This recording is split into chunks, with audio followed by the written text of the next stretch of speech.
Hello everyone, welcome you all. कैसे हो आप सब। तो आज का वीडियो लेक्चर है हमारा कूलम्स लॉ पर। कूलम्स लॉ क्या होता है? ये एक फोर्स का फॉर्मूला होता है जो हमें फोर्स बताते हैं कि दो जो हमारे चार्ज पार्टिकल्स हैं, जो हमारे चार्जेस हैं, उनके बीच जो फोर्स ऑफ अट्रैक्शन या फोर्स ऑफ रिपल्शन जो है उसका जो मैग्नीट्यूड है वो कितना है, उसे हम किस फॉर्मूले से निकालते हैं? फोर्स का मैग्नीट्यूड मतलब दो चार्जेस के बीच की फोर्स क्या है उसे हम निकालते हैं कूलम्स लॉ से। क्लियर? तो स्टेटमेंट है इसकी, the force of interaction between any two charges. मतलब अगर हमारे पास दो चार्जेस हैं तो उनकी जो फोर्स ऑफ अट्रैक्शन होगी तो वो डायरेक्टली प्रोपोर्शनल होगी to the multiplication of charges. Charges क्या है हमारे Q1 एंड Q2, इनका मल्टीप्लाई हमारा होगा और वो फोर्स के डायरेक्टली प्रोपोर्शनल होगा एंड इन्वर्सली प्रोपोर्शनल होगा to the square of the distance between them. तो इन दोनों के बीच हमारा डिस्टेंस कितना है? r, इसके स्क्वायर के वो क्या होगा? Inversely proportion. क्लियर? तो फोर्स ऑफ अट्रैक्शन तो हमें छोटी क्लासेस से भी क्लियर है। तो अगर हमारे लाइक चार्जेस होते हैं तो वो क्या करते हैं? रिपेल करते हैं। अगर हमारे अनलाइक चार्जेस होते हैं तो वो अट्रैक्ट करते हैं। क्लियर? तो अब हम स्टेटमेंट से ही फॉर्मूला बनाना शुरू करते हैं। तो हमारी जो फोर्स है वो डायरेक्टली प्रोपोर्शन होगी मल्टीप्लिकेशन ऑफ चार्जेस के। तो इसे हम लिखेंगे force directly proportional to the Q1 and Q2 multiplication of charges, equation number 1। Force हमारी इन्वर्सली प्रोपोर्शन होगी to the square of distance between them. तो फोर्स हमारी इन्वर्स प्रोपोर्शन होगी स्क्वायर के। अगर हम दोनों इक्वेशंस को कंपेयर करें तो हमारे पास जो फोर्स है वो होगी Q1 into Q2 by R square.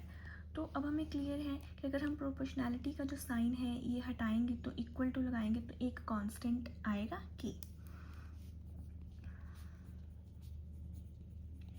तो अब हम इसे कुछ इस तरीके से लिख सकते हैं। क्लियर? जो हमारा K है, K क्या होता है? K is electrostatic constant where K is electrostatic constant. Clear? और K की वैल्यू होती है हमारे पास 1/4 पाई एप्सिलॉन नॉट। तो ये होती है हमारे पास K की वैल्यू जो न्यूमेरिकली होती है 9 इंटू 10⁻⁹।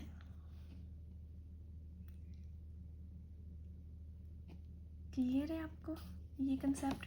तो अगर अब हम यहाँ पर K की वैल्यू को पुट करेंगे तो हमारी जो फोर्स है वो होगी हमारे पास 1/4 pi epsilon naught Q1 into Q2 by R square. तो ये होगा हमारे पास फॉर्मूला कूलम्स लॉ का।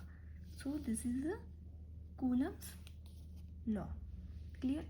तो जो हमारे पास अब ये एप्सिलॉन नॉट है तो ये क्या है? Epsilon naught. इसे क्या बोलते हैं? ये होता है हमारे पास electrical permittivity of free space. Clear? इसकी वैल्यू होती है हमारे पास 8.85 इंटू 10⁻⁻12।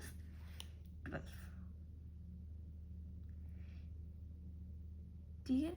और हमारे पास जो K है, K के जो यूनिट होते हैं हमारे पास वो होते हैं हमारे पास न्यूटन मीटर स्क्वायर पर कूलम स्क्वायर। क्लियर?